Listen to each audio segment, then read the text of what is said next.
May nag-comment sa atin kung paano i-borderless yung L3210 niya po na Epson.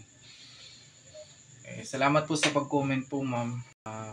Paano natin i-install yung borderless ng L3210, L3110, parang L3250, L3256, parang marami pa kasi yan eh. L5290, L5190, ay marami pa yan.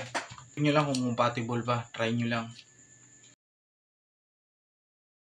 Type lang natin L382 driver, Epson driver yan. Epson AU po siya. Ito na rin yung gamitin nyo po. Windows 10 po sa akin 64-bit. May nakalagay naman po siya na detected po. Pero kung wala pong nakalagay sa inyo, search nyo lang po. Type nyo dito, system information,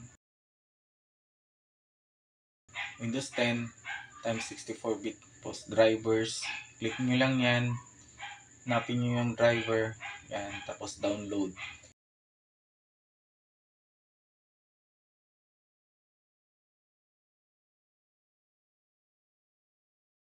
Open lang po yung dinownload natin. Yan po yung lalabas niya. Tapos set up.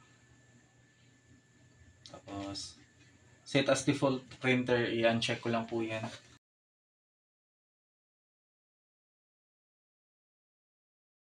Dito, license agreement po. Agree nyo lang yan. Okay. Ito po yung lalabas. Para po makita po yung USB port ng printer nyo, type nyo lang dito printers and scanners. Printer nyo, L3110 po sa akin. Manage ko lang. Tapos printer properties. Diyan, port. Yan. Sa akin nasa USB 007 o USB 7 po siya.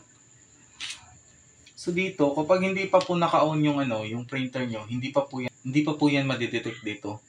Yan, hindi po siya nakadetect. So on ko lang yung printer. Yan. Okay ko. Click ko ulit yung manual. Yan. Detect na siya. So okay. Tapos printer driver installation. Okay siya. Try po natin mag-print. Huwag nyo na pong i-select yung printer nyo na L3210 o L3110. Ang i-select nyo na yung Epson L382 print settings. Yan. May borderless na po siya. Yan. Tapos sa setting niya, ayan. Auto expand po, minimum, medium, maximum. Meron rin pong actual size niya po. So yan, okay natin. Print. Salamat po sa viewers, followers, mga nag-share, comment, at saka maraming salamat po sa inyo. Nasa 239 na po yung followers natin. Salamat po.